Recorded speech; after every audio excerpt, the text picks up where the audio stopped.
Génesis 43, entonces la semana pasada vimos la segunda parte del capítulo 42, en donde vimos que los hermanos de José volvían a Canaán después de haber estado en Egipto yendo a comprar comida. Vimos que le relataron a su padre lo que José les había dicho. Ellos lo llaman el varón o el señor que estaba en Egipto, el que los atendió, y le dicen que necesitan, que él quiere, si ellos van a volver a ver su rostro, si ellos van a volver a comprar comida, porque recuerdan había una hambruna en toda la tierra, iban a tener que llevar a su hermano menor. El hermano menor de José era Benjamín, era hermano de él completo, porque eran del mismo padre y de la misma madre. Eran hijos los dos de Raquel. Acuérdense, Raquel era la mujer que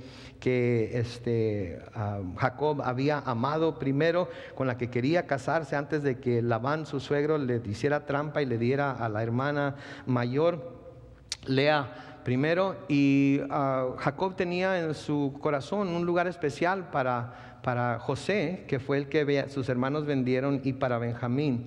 Entonces ellos vuelven a Canaán, le dicen lo que este hombre les dice, que es José en realidad, pero que todavía no lo reconocen. Y Jacob se pone muy triste, siente que todo el mundo se le está viniendo abajo, porque parece ser que nada le está saliendo bien. Hay una hambruna por la que tienen que ir a comprar víveres, alimentos a Egipto. Su hijo José, según lo que él sabe, murió hace mucho tiempo. Ahora este hombre en Egipto quiere que le lleven a Benjamín, y él les dice a sus hijos, no se los voy a prestar, no se lo van a llevar, porque si se lo llevan y lo pierden, van a hacer que me van a hacer descender al Seol o a la tumba triste, no voy a poder soportarlo. Y vimos cómo el Señor nos ayuda cuando estamos en esas situaciones y cómo Él es nuestra fortaleza, ¿verdad? Hoy en el capítulo 43 vamos a ver algo interesante, vamos a ver algo que tiene que ver con el temor. Sí, el temor tiene el poder para paralizarnos. El temor tiene el poder para estorbarnos de tal forma que no podemos llevar a cabo la voluntad de Dios en nuestras vidas. Y no solamente eso, sino que tiene el poder para estorbarnos, para que nosotros nos acerquemos a Dios de la manera que Él quiere que nos acerquemos a Dios. Inclusive el temor es lo que mantiene mucha gente alejada del Señor. El temor es lo que mantiene a mucha gente sin aceptar al Señor.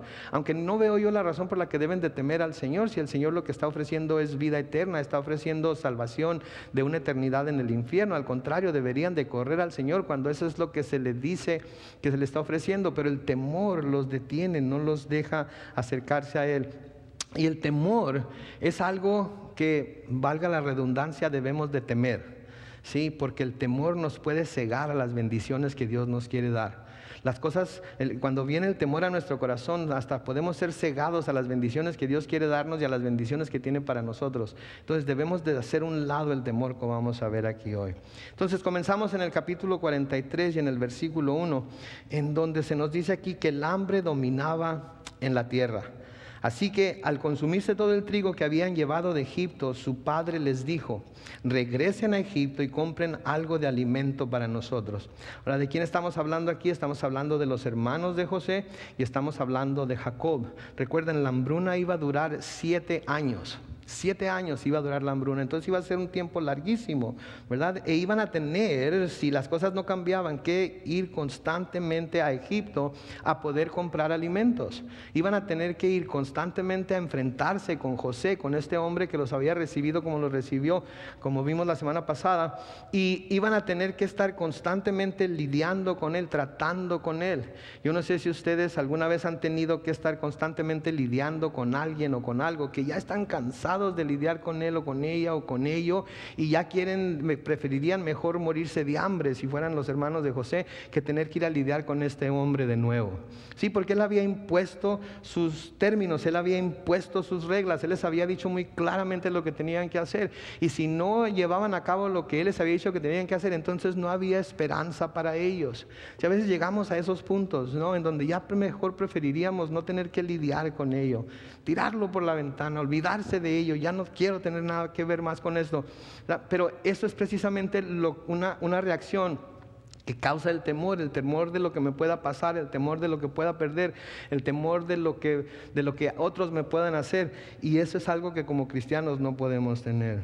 En el versículo 3 sigue diciendo: pero Judá respondió y dijo: ese hombre claramente nos hizo esta advertencia: si no traen a su hermano con ustedes, no volverán a verme.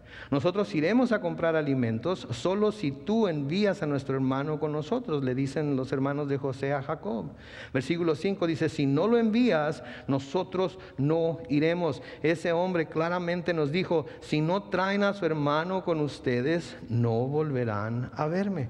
Noten estos amigos como ahora, ¿verdad? Escucharon el dictamen de este hombre y están ahora sí asustados al punto de que tienen que hacer lo que este hombre les dijo, ¿sí? Conocen los términos, conocen las condiciones que Él les puso para volverlos a ver, y no se quieren separar ni una pizca de distancia de lo que Él les dijo, tanto que están dispuestos a desobedecer a su padre de ir a comprar alimentos a Egipto, porque tienen miedo a que si van y no van de la forma en la que Él les dijo que iban a tener que ir, entonces Él pudiera hacerles algo por no obedecerle, ¿sí? Ellos sabían que solo podrían volver a Egipto y comprar alimentos si iban de acuerdo a los términos que José les había dado. Él estaba en control. Él tenía lo que ellos necesitaban para ser salvos de una muerte segura por el hambre. Así que o hacían lo que este hombre les había dicho que tenían que hacer, o no podrían adquirir lo que necesitaban, ¿sí? Tenían que hacer las cosas como este hombre les había dicho. No podrían adquirir lo que necesitaban. ¿Y qué iba a suceder? Iban a tener que morir. Iban a morir de hambre. No iban a tener que comer, ¿verdad? Pero ellos querían vivir, pero para poder vivir tenían que hacer lo que este hombre les dijo que tenían que hacer. Ahora, esto me recuerda a mí la actitud, ¿sí? de Jacob aquí. Me recuerda a mí la actitud del mundo ante la decisión que tiene que tomar de ser salvo o no. Y cuando hablo de salvo, estoy hablando de personas en particular, de ser salvos o no, ¿sí? Porque tienen muy clara el camino a la salvación, ¿verdad? El camino a la salvación es Cristo, ¿sí? El camino a la salvación es creer en Él, es poner su confianza en Él. La palabra de Dios nos dice que no se nos ha dado ningún otro nombre bajo el cielo por medio del cual podamos ser salvos, excepto el de Jesucristo, hombre. Esos son los términos que Dios ha presentado al hombre para poder ser salvo. Sí, mucha gente ha oído y de hecho conoce de memoria lo que dice Juan 3:16. Estoy seguro que si les dijera que lo recitaran, ustedes lo pueden recitar, ¿no es cierto? Porque de tal manera amó Dios al mundo que dio a su Hijo unigénito, para que todo aquel que en Él cree no se pierda, mas tenga vida eterna. Yo creo que está muy claro, ¿no? Para que todo aquel que en Él cree no se pierda, ¿sí? Entonces, el que no crea está perdido. El que no crea, un día va a perderse por la eternidad en el infierno, ¿sí? Entonces los términos están muy claros. Dios, el Padre, envió a su Hijo Jesucristo a la tierra para que todo aquel que en Él cree no se pierda, mas tenga vida eterna. Ahí están los términos. No quieres perecer, no quieres morir, quieres tener vida eterna, tienes que creer en Él, con todo lo que esto implica. Sí, tienes que creer en Él. Y si no crees en Él, vas a ser condenado al infierno por toda la eternidad. Pero pues, entonces, si ese es el caso, si esa es la verdad, ¿por qué es entonces que la gente no quiere aceptar esa verdad?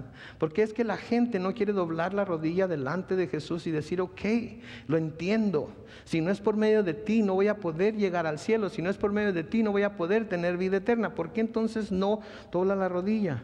¿Quieren que les diga por qué? Por temor. Por temor. Temen más dejar todos sus placeres terrenales, temen más dejar todas sus comodidades terrenales, temen más perder su vida que tanto aman, su vida de pecado que tanta satisfacción les trae, su vida que tiene más del mundo que de Cristo, quizás la mitad y la mitad, que no los deje estar tranquilos ni en un lado ni en el otro, porque si están en el mundo saben que están cometiendo un grave error, que están yendo en contra de la voluntad de Cristo, y si están en la iglesia no pueden estar en paz, porque la palabra de Dios y el Espíritu Santo de Dios está constantemente redarguyéndoles y convenciéndolos de su pecado y del juicio y de la justicia de Dios. Entonces no están a gusto en ninguno de los dos lados, tienen miedo a perder todo eso, tienen miedo de dejar esa vida de pecado, y ese temor, ese miedo no les deja tomar la decisión correcta. Sí, por eso Jacob tenía miedo. Jacob tenía miedo de que su hijo se fuera a perder. Jacob tenía miedo de que su hijo no fuera a regresar. Saben que tienen que venir a este hombre, a José, bajo sus términos, pero ellos lo resisten porque no quieren someterse a su palabra. Hay un riesgo ahí. Hay un riesgo en venir a Cristo. ¿Sabían ustedes que hay un riesgo en venir a Cristo? No hay un riesgo en el sentido de que vamos a perder algo que vale la pena por algo que no. Hay un riesgo en el sentido que vamos a tener que morir a nosotros mismos. Vamos a tener que dejar a un lado nuestros deseos, nuestras aspiraciones. Vamos a tener que dejar a un lado nuestra visión de lo que es el mundo, de lo que es la vida, etcétera. Y vamos a tener que adoptar la visión que Él tiene. Vamos a tener que adoptar los deseos de Él. Vamos a tener que adoptar su manera de ser, su manera de actuar, su manera de vivir. Vamos a tener que seguir su ejemplo. Hay un riesgo. Hay un riesgo. ¿Sí? Y el venir a Él implica que hemos creído todo lo que se dice en la palabra acerca de Él, y si creemos todo lo que se dice en la palabra acerca de Él, entonces creemos que Él, así como es el Salvador, el libertador del mundo, también un día va a ser el juez del mundo. Y nos encanta ese lado de Jesús, el de Salvador y el de libertador y el buen pastor y todo lo demás, pero cuando pensamos en que Él va a ser el juez y que va a ser un juez justo, eso no me gusta mucho. Pastor, no hable de esas cosas, por favor. Hable de otras cosas mejor. ¿Sí? Y por eso no vienen a Él por temor a tener que someterse a lo que su palabra dice. ¿Sí? Y de esto es lo mismo que estaba pasando con Jacob. Tenía temor, sabía que necesitaba los alimentos de Egipto, sabía que necesitaba enviar a sus hijos de nuevo, pero no quería aceptar los términos que José les había dado.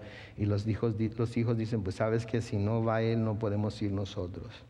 Ahora, cuando menos hasta este punto, Jacob se había negado a confiar en que Dios cuidaría de su hijo si él lo dejaba ir, y al confiar en Dios, entonces se salvaría él, Jacob y su familia, pero todavía no le había llegado esa visión, todavía no había entendido eso.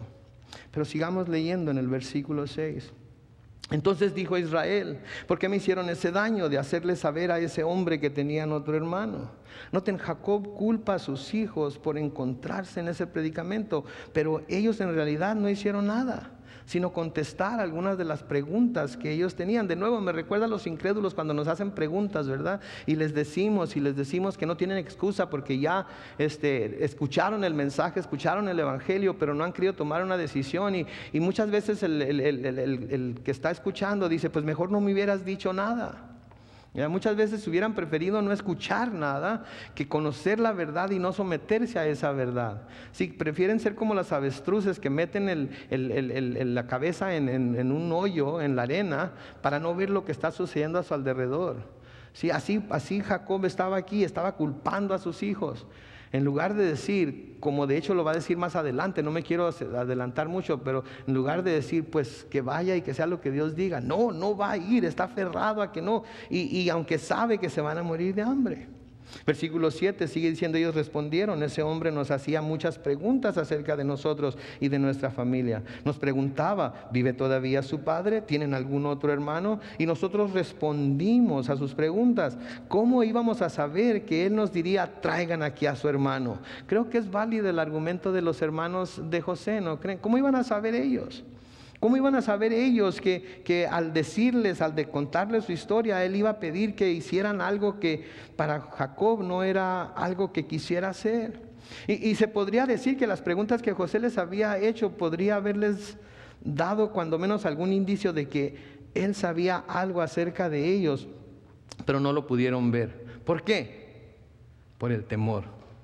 El temor que tenían de lo que él pudiera hacerles, de cómo él iba a responderles, de que él los echara en la cárcel, de que él los acusara, etcétera, etcétera. El temor, el temor, el temor. Ni siquiera se pusieron a pensar, oye, me está preguntando por nuestro padre, está haciendo preguntas que solamente puede ser alguien que conozca algo de nuestra familia. ¿Cómo es posible que nos esté haciendo estas preguntas? Algo debería decirles eso, pero el temor los tenía completamente cegados. Versículo 8 sigue diciendo: entonces Judá le dijo a Israel su padre: envía al niño conmigo y nos prepararemos para partir. Así no moriremos, sino que seguiremos con vida tú y nosotros y nuestros hijos. Yo te respondo por él. Será a mí a quien tú le pidas cuentas. Si no te lo devuelvo ni lo pongo delante de ti, para siempre seré ante ti el responsable. Si no nos hubiéramos tardado tanto, ya hubiéramos ido y venido 2 veces. Entonces noten, han estado ellos rogándole a su padre por algún tiempo ya, que los deje ir, que les preste a Benjamín. Judá se hace responsable de él. Sí, en el capítulo anterior vimos cómo otros de los hermanos dijo: si no te lo traigo, mata a mis hijos, ¿verdad? ¿Por qué? Porque sabían lo que implicaba no ir de nuevo a Egipto. ¿Sí? Entonces aquí Judá le está diciendo: sabes que si no te lo devuelvo, hazme a mí responsable de todo. Sí, pero ya no nos detengas más, porque sabes que si no vamos a Egipto y compramos alimento, en realidad no va a importar que no lo llevemos. Tu hijo y tú y nosotros, todos nos vamos a morir de hambre. Así es que, ¿qué vas a hacer? Noten lo que sigue diciendo ahí. Entonces Israel, dice en el versículo 11, su padre le respondió: si así tiene que ser, adelante, pongan en sus sacos de lo mejor que tenemos y llévenle a ese hombre un regalo, un poco de bálsamo, un poco de miel, aromas, mirra, nueces y almendras. Ahora mucha gente dice: bueno, pues si tenían nueces y almendras, ¿por qué no comían nueces y almendras? ¿Alguno se ha tratado de comer almendras para desayuno, comida y cena? ¿Sí? Yo puedo comerme unas 7, 8, pero después de eso ya se me atoran aquí en la garganta. ¿Sí? Entonces, ¿nueces? ¿En serio? ¿Se ha sentado en Navidad especialmente? ¿Alguna vez siéntese con un cascanueces y empiece a comer nuestras? Se va a secar, se va a ahogar, no se puede. ¿Sí? Entonces necesitaban más alimentos. Entonces él envía algunas. Ahora, ¿cuánto tenían? No tenemos manera de saber. Quizás habían recolectado algunas nueces, algunos dátiles, algo de miel antes de que la hambruna llegara y tenían lo suficiente como para ellos, y ahora iban a usar parte de ello para llevárselo a este hombre que, de nuevo, no sabían que era José. Entonces les dice en el versículo 12: lleven también una doble cantidad de dinero junto con el dinero que encontraron en la boca de sus sacos, porque acuérdense que el dinero se les había devuelto. Tal vez fue una equivocación. A lo mejor se equivocaron al llenar sus sacos de grano, se pusieron el dinero en la bolsa de la camisa, y cuando se agacharon a llenarlo se les cayó el dinero adentro, y ahora llévenles doble dinero para que si fue una equivocación puedan pagar lo que compraron anteriormente también. Versículo 13 sigue diciendo: tomen también a su hermano y prepárense para volver a ese hombre. Y luego, en mi Biblia, que es la Reina Valera contemporánea, las primeras 5 palabras del versículo 14 son la clave. Noten lo que dice ahí Jacob: que el Dios omnipotente haga. Que el Dios omnipotente haga. Ok, eso es lo que tienen que hacer. Eso es lo que deben hacer. No hay manera de zafarse de ello. No hay manera de evitarlo. No hay manera de sacarle la vuelta. Eso es lo que tengo que hacer. Tengo que enviar a su hermano con ustedes. Tengo que arriesgarme a perderlo también como perdí al otro. Ok, háganlo, llévenselo, y que el Dios omnipotente haga. ¿Saben qué? Ese es el secreto, que el Dios omnipotente haga. Confiar en que el Dios omnipotente va a hacer. Confiar en que las cosas están en su mano y que Él va a hacer lo correcto, pase lo que pase. ¿Sí? Noten lo que sigue diciendo ahí el versículo: que el Dios omnipotente haga que ese hombre se compadezca de ustedes y les devuelva a su otro hermano Simeón, que se quedó preso con José, y también a Benjamín. Y si he de quedarme sin hijos, pues sin hijos me quedaré.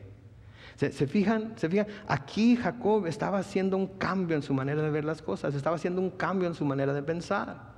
Yo no quiero que Benjamín vaya. Es más, yo no quisiera que ustedes tuvieran que ir. No quiero perder un hijo más. Pero si esto es lo que tengo que hacer, entonces llévenselo, váyanse, hagan lo que tengan que hacer y que el Dios omnipotente haga. Y luego menciona lo que Él quiere que Dios haga por ellos. Que haga que ese hombre se compadezca de ellos, que haga que ese hombre sienta compasión por ellos y les devuelva a Simeón y que no se vaya a quedar con Benjamín también. Pero, noten el final del versículo 14, y si he de quedarme sin hijos, pues sin hijos me quedaré. ¿Notan ustedes aquí? Primero, confía en que Dios va a hacer y pide lo que quiere que Dios haga. Pero después de pedir lo que quiere que Dios haga, dice, pero si he de quedarme sin hijos, pues ni modo, lo acepto. ¿Se fijan el cambio de corazón de Jacob aquí delante de Dios? Confía en que Él va a hacer, pero al mismo tiempo está dispuesto a recibir y aceptar la voluntad de Dios. Sabía que Dios podía. Él sabía que quizás, pensaba, deseaba que quizás Dios quisiera. Pero al fin de cuentas iba a ser decisión de Dios si lo hacía o no. ¿Cuántos de nosotros estamos dispuestos? Piensen en lo que está pasando ahorita en sus vidas. ¿Cuántos de nosotros estamos dispuestos a dejar en las manos de Dios el resultado final? ¿Cuántos de nosotros estamos dispuestos a decir, ok, que el Dios omnipotente haga? Y luego pedir lo que queremos que haga. Y después de pedir lo que queremos que haga, pero si la voluntad de Dios fuera otra, pues ni modo, es la voluntad de Dios. ¿Se fijan ustedes? Está duro, ¿no es cierto? Pero entonces ahí es en donde nos debemos de preguntarnos, ¿confiamos en Dios como decimos confiar o no confiamos en Dios como decimos confiar? ¿Creemos en su sabiduría o no creemos en su sabiduría? ¿Creemos en su poder o no creemos en su poder? ¿Creemos que todas las cosas nos van a ayudar a bien o no nos van a ayudar a bien? ¿Creemos que todo lo podemos en Cristo Jesús o no? Nada más algunas cosas, las fáciles. ¿Creemos que queremos la voluntad de Dios en todo aspecto de nuestra vida o nada más en algunos aspectos de nuestra vida? Porque saben que Dios es un Dios de todo o nada. ¿Sí? Dios no mandó a su Hijo a la tierra a ser torturado y morir a medias. Dios mandó a su Hijo a la tierra a ser torturado, a que se burlaran de Él, a que lo despreciaran, a que lo rechazaran y a que muriera y quedara completamente muerto y en la tumba. Dios no es un Dios a medios chiles. Dios es todo o nada. Y tenemos que reconocer eso, tenemos que darnos cuenta de eso. Y tenemos que tener este mismo corazón de Jacob aquí. Finalmente él, al verse puesto entre la espada y la pared, Jacob o Israel, como le quiera llamar, se somete a la voluntad de Dios y deja en las capaces manos de Dios, que lo ha dirigido y lo ha protegido toda su vida, este asunto. De nuevo la pregunta, ¿está usted dispuesto o dispuesta a dejar en las manos de Dios este asunto, sabiendo que Él le ha estado dirigiendo y le ha estado protegiendo y le ha estado cubriendo con su amor, gracia y misericordia todos estos años después de que vino a Él? Sí, porque todos vamos a tener que llegar a tomar esa decisión de si sí o si no. Todos vamos a ser enfrentados en diferentes ocasiones de nuestra vida con esa decisión. Dice, voy a confiar en Dios y voy a hacer las cosas como Dios manda, o voy a confiar en mi propia sabiduría y en mi propio corazón y en mi propio conocimiento, y voy a hacer las cosas como yo quiero porque hay un resultado que yo quiero obtener y nada me va a hacer que no busque la forma de lograr ese resultado. Tenemos que dejar que Dios sea Dios. Tenemos que dejar que Dios sea soberano.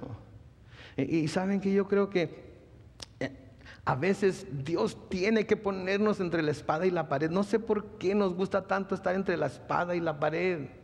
Si Dios tiene que ponernos entre la espada y la pared para que decidamos, para que tomamos una decisión. Porque esa decisión va a revelar nuestro corazón en realidad, ¿no? A nosotros primeramente. A Dios no, Él ya conoce nuestro corazón, pero va a revelarnos en realidad quiénes somos nosotros, cómo somos en realidad y si estamos dispuestos a dejar que Él haga o no haga.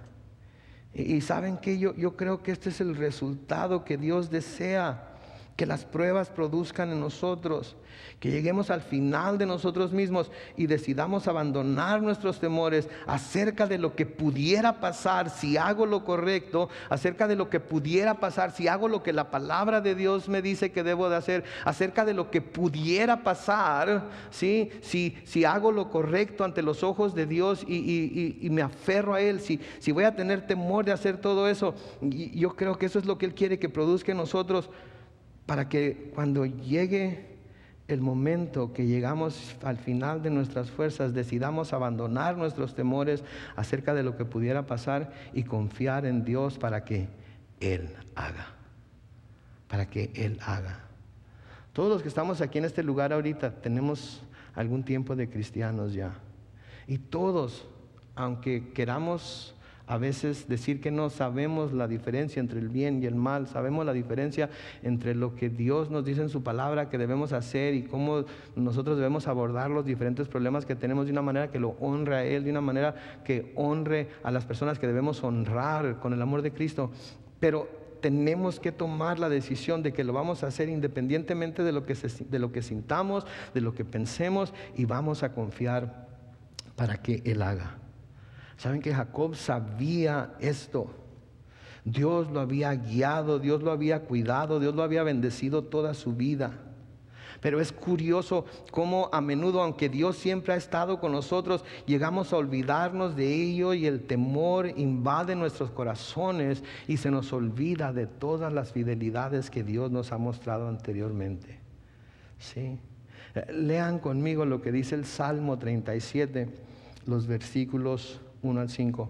Dice: no te alteres por causa de los malvados, ni sientas envidia de los que practican el mal, porque pronto se marchitan como la hierba, pronto se secan como la hierba verde. Noten el versículo 3: confía en el Señor y practica el bien. Así heredarás la tierra y la verdad te guiará. Noten por favor el versículo 3 de nuevo: confía en el Señor y practica el bien. No dice confía en el Señor y luego quédate sentado a ver qué pasa.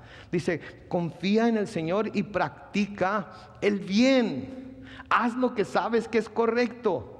Haz lo que la palabra de Dios te dice. Haz lo que has aprendido que Dios quiere que hagas. No hagas lo que tu malvado y engañoso corazón te está diciendo que hagas, a pesar de que conoces bien la palabra de Dios. Practica el bien, y si lo haces, entonces heredarás la tierra y la verdad te guiará. Versículo 4 dice: disfruta de la presencia del Señor y Él te dará lo que de corazón le pidas. Noten, disfruta de la presencia del Señor y Él te dará lo que de corazón le pidas. Y luego el versículo más importante de la secuencia, en el versículo 5 dice: pon tu camino en las manos del Señor, confía en Él y Él se encargará de todo. ¿Se fijan ustedes? Dice: pon tu camino en las manos del Señor, confía en Él y Él se encargará de todo. Quiero que levanten la mano los que sientan en verdad lo que les voy a preguntar. ¿Cuántos de ustedes desean poner su camino en las manos del Señor, confiar en Él y dejar que Él se encargue de todo? Todos. Ahora pónganse los cinturones, porque debo hacer una pequeña observación aquí, ¿ok? Debemos saber que una vez que ponemos nuestro camino en las manos de Dios, le estamos dando permiso para que Él, en su soberanía, lo cambie de acuerdo a su voluntad. Sí, nosotros pensamos, lo voy a poner en sus manos y Él me lo va a cuidar, ¿verdad? Él va a cuidar de que nada le pase, Él va a cuidar de que el camino te quede así como yo lo quiero, que no haya estorbos, que no haya desvíos, que no haya ningún problema, que no haya brincos, que no haya baches, Él me lo va a cuidar. Eso no es lo que quiere decir. Lo que quiere decir es pongan su camino en las manos del Señor, confía en Él. Y Él se encargará de todo. Implica entonces que cuando ponemos nuestro camino en las manos de Dios, le estamos dando el permiso para que Él en su soberanía lo cambie de acuerdo a su voluntad. ¿Cuántos vuelven a levantar la mano y quieren poner su camino en las manos de Dios? Todos. Es lo mejor que podemos hacer. Porque Él es sabio, Él es todopoderoso, Él es omnisciente. Él puede ver el principio y el fin. Él tiene nuestro mejor interés en mente cuando lo hace. ¿Sí? Pero debemos de tomar nuestro camino y decirle, Señor, lo pongo en tus manos. Y ¿saben qué? Si Él quiere darle una vuelta en U aquí para que se devuelva uno y cambie alguna manera de pensar, lo va a hacer. Eso no quiere decir que no vamos a llegar al destino. Eso simplemente quiere decir que Dios puso un estorbo porque nuestro camino no estaba dirigido a donde Él quería que fuéramos. Quizás Él ponga un bache ahí que no podemos cruzar para que nos quedemos ahí estancados por un rato clamando a Él, orando a Él, pidiéndole a Él su dirección, pidiéndole a Él su protección, para estar completamente seguros de que lo que estamos haciendo está de acuerdo a su voluntad. ¿Sí? Quizás Él quite un trozo de camino y lleguemos al punto en el que pensemos que no hay esperanza, que ahí vamos a quedarnos atorados el resto de nuestra vida. Pero confía en Él y Él se encargará de todo. Porque si nosotros ponemos nuestro camino en las manos del Señor y confiamos en Él y sabemos que Él se va a encargar de todo, podremos vivir confiados de que al permitir lo que Él está permitiendo en medio de ese camino, no importa qué tan difícil se nos haga, no importa qué tan estorboso se nos haga, podemos estar completamente seguros de que vamos a llegar a la meta final. Pero tenemos que poner nuestro camino en sus manos, tenemos que confiar en Él. ¿Y qué es lo último que dice ahí? Él se encargará de todo. ¿Están dispuestos a dejarlo que Él se encargue de todo?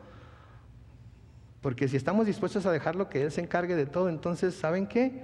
Vamos a vivir bien tranquilos, vamos a dormir completamente en paz, vamos a estar completamente confiados en Él y no vamos a tener temor de que no vamos a llegar a la meta final porque nuestro camino está en sus manos.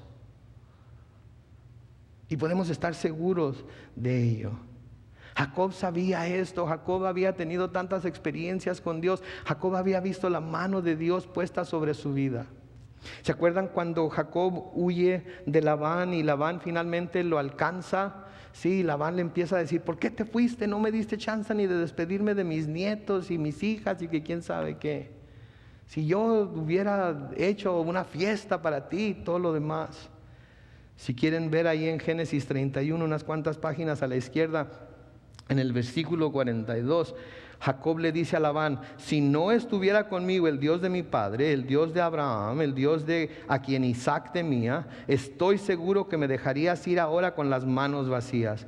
Pero Dios ha visto mi aflicción y el trabajo de mis manos y por eso te reprendió anoche. Noten, Jacob sabía que Labán había tomado la actitud que había tomado para con él, porque sabía que Dios estaba con él. Jacob había visto la mano de Dios sobre su vida. Jacob había visto la protección de Dios sobre su vida.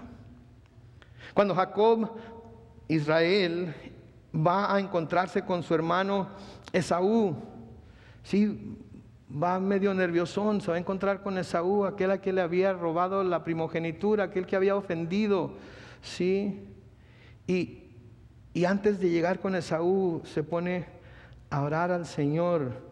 Y de nuevo, unas cuantas páginas a la izquierda, en Génesis 32, versículos 9 al 11, dice: también dijo Jacob: Señor, Dios de mi padre Abraham y Dios de mi padre Isaac, tú me dijiste: vuelve a tu tierra con tus parientes y yo te trataré bien.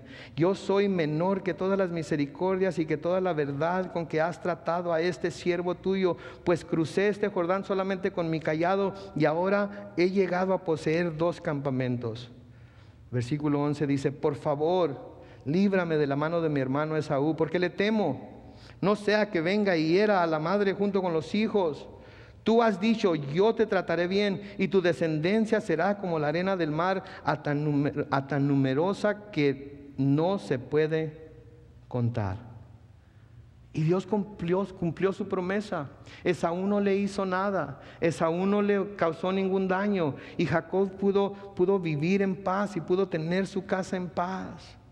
Ahora, ¿cuántos testimonios pudiéramos dar nosotros acerca de la fidelidad de Dios a través de nuestras vidas? Piensen ahorita en su propia vida. ¿Cuántos testimonios pueden dar acerca de la fidelidad de Dios a través de sus vidas? Sean largas o sean cortas, tengan poco o mucho en el Señor. ¿Cuántos testimonios pudieran dar si se les diera la oportunidad de su fidelidad hacia ustedes?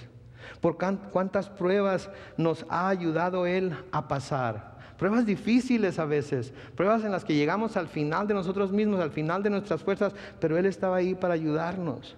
¿De cuántos peligros nos ha librado? Sí, a través de nuestra vida. ¿De cuántos accidentes nos ha librado, nos ha sacado? Sí, me acuerdo cuando viajaba yo a Huntington Beach todos los días a trabajar, 110 millas. Y venía en el freeway de allá para acá como a las 3:30, el 405 lleno de tráfico y el 5 lleno de tráfico todo el tiempo. Y me acuerdo, no les miento, los digo delante de Dios. Hay veces que iba ahí en donde el 405 da vuelta y se convierte en el 5, iba cabeceando así, de sueño. Y de repente despertaba y estaba en San Juan Capistrano. Y decía: Señor, ¿cómo le hiciste? ¿Sabes? Cosas asombrosas, cosas que yo no les puedo explicar. Muchas veces. ¿Saben cuántos accidentes tuve en los 10 años que hice eso? 1. ¿Y saben qué me pasó? Absolutamente nada. ¿Y saben qué le pasó a mi carro? Se le cayó la defensa de enfrente nada más, pero la levanté, la eché atrás al pick-up y me vine de todas maneras en el carro. Y así seguí con el carro. ¿Cuántos testimonios tendremos nosotros de cuántos peligros nos ha librado? ¿Cuántas veces debió haber acabado con nosotros por nuestras desobediencias, por nuestro pecado, por nuestra rebeldía? Pero en su lugar mostró misericordia para con nosotros. ¿Cuántas? Entonces tenemos testimonios de la fidelidad de Dios a nosotros, a pesar de tantas cosas que hemos hecho o no hemos hecho. Tenemos el testimonio, conocemos el poder de Dios, conocemos que Dios nos ama, sabemos que Él quiere dirigir nuestras vidas, que Él quiere protegernos, que Él quiere ayudarnos en nuestros momentos de debilidad, en nuestros momentos de aflicción, en nuestros momentos de prueba. Escuchen esto, por favor. Las fidelidades pasadas de Dios demandan nuestra confianza en la prueba presente. Las fidelidades pasadas de Dios demandan nuestra confianza en Él en la prueba presente. Si no tuviéramos ningún testimonio de su bondad, si no tuviéramos ningún testimonio de su gracia, si no tuviéramos ningún testimonio de su misericordia, de todas maneras deberíamos de confiar en Él. Pero teniendo esos testimonios, viendo sus fidelidades a través de nuestras vidas y nuestro caminar con Él, debe de haber en nuestro corazón el deseo de confiar en Él en la prueba presente, de alabarlo aún en medio de la prueba, de darle honra y gloria, aun cuando estamos sintiéndonos, como dice Pablo, apretujado de todos lados, listos para perder la esperanza de la vida misma. Debemos darle gloria a Él, tenemos que alabarlo a Él. Tenemos que darle el lugar que merece Él y dejar que Él haga. Escuchen, o lean si quieren buscarlo en su Biblia, el Salmo 103, un salmo de David, un salmo que en el encabezado de mi Biblia dice alabanza por las bendiciones de Dios. Noten lo que dice ahí: bendice alma mía al Señor, bendiga todo mi ser su santo nombre. Bendice alma mía al Señor y no olvides ninguna de sus bendiciones. ¿Se fijan ustedes? Bendice alma mía al Señor, bendiga todo mi ser su santo nombre. Bendice alma mía al Señor y no te olvides de ninguna de sus bendiciones. ¿Cuáles son esas bendiciones? Versículo 3: el Señor perdona todas tus maldades y sana todas tus dolencias. El Señor te rescata de la muerte y te colma de favores y de su misericordia. El Señor te sacia con los mejores alimentos para que renueves tus fuerzas como el águila. El Señor imparte justicia y defiende a todos los que sufren por la violencia. Dios dio a conocer sus caminos a Moisés. Los hijos de Israel vieron sus obras. Y nosotros, por lo que Moisés escribió, podemos verlas y leer acerca de ellas también. Versículo 8 del Salmo 103 sigue diciendo: el Señor es misericordioso y clemente, es lento para la ira y grande en misericordia. No los reprende todo el tiempo, ni tampoco por siempre nos guarda rencor. No nos ha tratado como merece nuestra maldad, ni nos ha castigado como merecen nuestros pecados. Tan alto como los cielos sobre la tierra es su misericordia con los que le honran. Tan lejos como está el oriente del occidente, alejó de nosotros nuestras rebeliones. Son las fidelidades pasadas de Dios. Todos y cada uno de nosotros, estoy seguro, hemos tenido estas experiencias con Dios, desde la limpieza de nuestro pecado hasta su misericordia, hasta el renovar nuestras fuerzas. ¿Sí? Versículo 13 sigue diciendo: el Señor se compadece de los que le honran con la misma compasión del Padre por sus hijos, pues Él sabe de qué estamos hechos. Él bien sabe que estamos hechos de polvo. Nuestros días son como la hierba, florecemos como las flores del campo, pero pasa el viento sobre nosotros y nos desaparecemos sin dejar ninguna huella. Él sabe de qué estamos hechos. Él sabe que somos polvo. Él sabe que somos débiles. Y no nos da más de lo que podemos soportar siempre. Hay veces que sí nos da más de lo que podemos soportar. Pero en esas ocasiones, digo siempre, pero especialmente en esas ocasiones cuando nos da más de lo que pensamos que podemos soportar, esa carga, ese peso, esa aflicción siempre viene acompañada de una doble dosis de su gracia. Y nos dice: bástate mi gracia. Bástate mi gracia. Y podemos seguir adelante. Sí, versículo 17 sigue diciendo: pero el Señor es eternamente misericordioso. Él les hace justicia a quienes le honran y también a sus hijos y descendientes. O sea que no nomás nosotros somos bendecidos, nuestras familias también son bendecidas. A quienes cumplen con su pacto y no se olvidan de sus mandamientos, sino que los ponen en práctica. El Señor ha afirmado su trono en los cielos y su reino domina sobre todos los reinos. Bendigan al Señor ustedes, ángeles poderosos que cumplen sus órdenes y obedecen su voz. Bendigan al Señor todos sus ejércitos, todos ustedes, sus siervos que cumplen su voluntad. Bendigan al Señor ustedes, sus criaturas, en todos los lugares de su dominio. Y termina el salmo diciendo: bendice, alma mía, al Señor. ¿Se fijan ustedes? No importa. Tenemos que dejar que Él haga, tenemos que dejar que Él sea Dios, tenemos que respetar su soberanía. Y aun cuando lo que se nos está pidiendo que hagamos pueda ser difícil para nosotros, tenemos que decir: bendice, alma mía, al Señor. De nuevo en Génesis 43 y el versículo 15 dice: los hermanos tomaron consigo el regalo, una doble cantidad de dinero y a Benjamín, y se dispusieron a partir hacia Egipto. Al llegar se presentaron ante José, Cuando José vio que Benjamín estaba con ellos, le ordenó al mayordomo de su casa: lleva a estos hombres a mi casa y mata una res y prepárala, porque hoy al mediodía estos hombres comerán conmigo. Vamos a ver cómo lo que sucede por haber acatado la orden de José de traer a su hermano menor produce un resultado totalmente diferente a lo que ellos esperaban. Totalmente diferente a lo que ellos esperaban. Versículo 17 sigue diciendo: el mayordomo cumplió las órdenes de José y llevó a los hermanos a su casa. Al ver los hermanos que eran llevados a la casa de José, les dio miedo y dijeron: nos ha traído aquí por el dinero que antes fue devuelto en nuestros sacos. Nos ha tendido una trampa. Nos atacarán y nos harán sus esclavos junto con nuestros asnos. Como que a los asnos les iba a importar que los hicieran esclavos, ¿no es cierto? Están preocupando por sus asnos. Noten el temor hasta dónde llega. Noten el temor, cómo está nublando su vista. Si los hubieran querido poner en la cárcel, si los hubieran querido castigar por el dinero, los llevarían a la casa con el que estaba negociando. Los llevarían directamente a la cárcel y los encerrarían en un calabozo.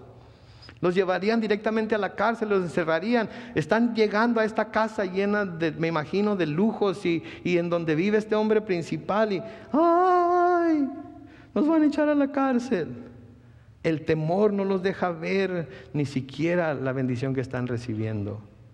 Proverbios 29-25 dice: el miedo a los hombres es una trampa. Es una trampa que paraliza, que no deja pensar en la grandeza y habilidad de Dios para librar. Pero el que confía en el Señor es exaltado. Es una trampa. No caigan en la trampa del temor. Confíen en Dios y Él hará. Versículo 19 sigue diciendo: se acercaron entonces al mayordomo de la casa de José y a la entrada de la casa hablaron con él y le dijeron: ay, Señor nuestro, en realidad al principio nosotros vinimos a comprar alimentos, pero sucedió que cuando llegamos al mesón y abrimos nuestros costales, ahí estaba el dinero de cada uno de nosotros a la boca de su costal, todo nuestro dinero completo, pero lo hemos vuelto a traer con nosotros. También hemos traído más dinero para comprar alimentos. No sabemos quién pudo haber puesto nuestro dinero en nuestros costales. Luego noten el versículo 23, el mayordomo le respondió: tranquilos, cálmense, no tengan miedo. Yo recibí el dinero de ustedes. Y luego noten la segunda parte del versículo 23. El Dios de ustedes y del Padre de ustedes habrá puesto ese tesoro en sus costales. Y les entregó a Simeón. Noten lo que les dice este mayordomo. Noten lo que les dice: cálmense, esténse quietos, esténse tranquilos. No tienen por qué tener miedo. Ellos estaban, pero el dinero apareció en nuestros costales. ¿Cómo llegó ahí? No tenemos idea. Les juramos que nosotros no nos lo llevamos. ¿Qué nos va a pasar? ¿Qué nos van a hacer? Y el maestro: tranquilos. Y luego les mencionan a Dios. Este egipcio les menciona a Dios. Y les dice: el Dios de ustedes y del Padre de ustedes. Él fue el que hizo esto. Lo hizo indirectamente, lo hizo a través de José, porque era lo que el Señor quería hacer para con ellos, pero lo hizo. ¿Y saben lo que nos dice esto? Que José había estado testificando a los hombres que le servían acerca del poder del Dios de Abraham, Isaac y Jacob. Había estado hablando de él, les había estado diciendo. ¿Saben que yo me imagino que cuando estas cosas empezaron a desenvolverse delante de José y empezó a ver que esto es lo que significaban en realidad los sueños que había tenido cuando era joven, él se agarró diciéndoles a sus siervos egipcios y a todos los que quisieran escuchar acerca de cómo Dios había usado todo lo que le había pasado a él hasta entonces para bendecir a su familia. Y me imagino que ha de haber estado bien emocionado. Ahora lo entiendo, ahora lo sé, ahora lo comprendo. ¿Sí? Nunca se han puesto a pensar cómo es posible que habiendo sido todo lo que fui, hecho todo lo que hice, ahora esté caminando con Dios. que no haya acabado conmigo, que no se haya deshecho de mí. Ahora entiendo por qué pasaron todas esas cosas. Ahora entiendo por qué sucedieron tantas cosas de la forma en la que sucedieron, porque eso me ha acercado más a Dios. Y saben que como hijos de Dios, nosotros también cuando estamos pasando por circunstancias difíciles, debemos recordar las palabras de este mayordomo. Y si no las tienen subrayadas, subráyenlas. Tranquilos, no tengan miedo. Como dicen allá en Mexicali, cálmense. Cálmense. No se aceleren. No hay por qué estar acelerados. El profeta Isaías escribe en Isaías 43, 2 y la primera parte del versículo 3: cuando pases por las aguas, yo estaré contigo. Cuando cruces los ríos, no te anegarán. Cuando pases por el fuego, no te quemarás, ni las llamas arderán en ti. Yo soy el Señor tu Dios. Yo soy tu Salvador, el Santo de Israel. Cálmense. No tengan miedo. No teman. Estén en paz. Sea lo que sea que está pasando, no se aceleren, no hay necesidad. En Mateo 10, 29 al 31, el Señor Jesucristo dice: ¿acaso no se venden 2 pajarillos por unas cuantas monedas? Aún así, ni uno de ellos cae a la tierra sin que el Padre de ustedes lo permita. Pues aún los cabellos de ustedes están todos contados, así que no teman, pues ustedes valen más que muchos pajarillos. Cálmense, no tengan miedo, no importa qué esté sucediendo, cálmense, no teman. Filipenses 4, versículos 6 al 7, Pablo escribe: no se preocupen, ¿por qué? Por nada. No se preocupen por nada, pero hay una condición. ¿Cuál es esa condición? Que sus peticiones sean conocidas delante de Dios en toda ¿qué? Oración y ruego con acción de gracias, y que la paz de Dios, que sobrepasa todo entendimiento, guarde sus corazones y sus pensamientos en Cristo Jesús. Queremos la paz. Hay que orar más. Salió verso sin esfuerzo, ¿verdad? Queremos la paz. Hay que orar más. Hay que pasar más tiempo en oración. Hay que llegar a las 6:45 y orar todos los unos por los otros y decir amén a las oraciones que nuestros hermanos y hermanas están haciendo. No se preocupen por nada. En la versión Reina Valera 60 dice: por nada os afanéis. No se afanen. Quietos. Cálmense. No tengan miedo. Noten el versículo 24: y el mayordomo llevó a los hermanos a la casa de José. Ahí les dio agua y ellos se lavaron los pies, y él dio de comer a los asnos de ellos. Mientras esperaba que José llegara al mediodía, pues habían oído que ahí habrían de comer, ellos prepararon el regalo. Cuando José llegó a la casa, ellos le presentaron el regalo que habían llevado a la casa y se inclinaron hasta el suelo delante de él. José les preguntó cómo estaban y dijo: ¿cómo está el padre de ustedes, el anciano de quien me hablaron? ¿Vive todavía? Ellos respondieron: nuestro padre está bien y todavía vive, y se inclinaron ante él con reverencia. José levantó los ojos y vio a Benjamín, su hermano, por parte de madre, y dijo: ¿este es su hermano menor de quien ustedes me hablaron? Y añadió: que Dios tenga misericordia de ti, hijo mío. Por causa de su hermano, José se sintió muy conmovido, así que apresuradamente buscó donde llorar. Entró entonces en su aposento y ahí lloró. Pero se contuvo y luego de lavarse la cara, salió y dijo: sirvan la comida.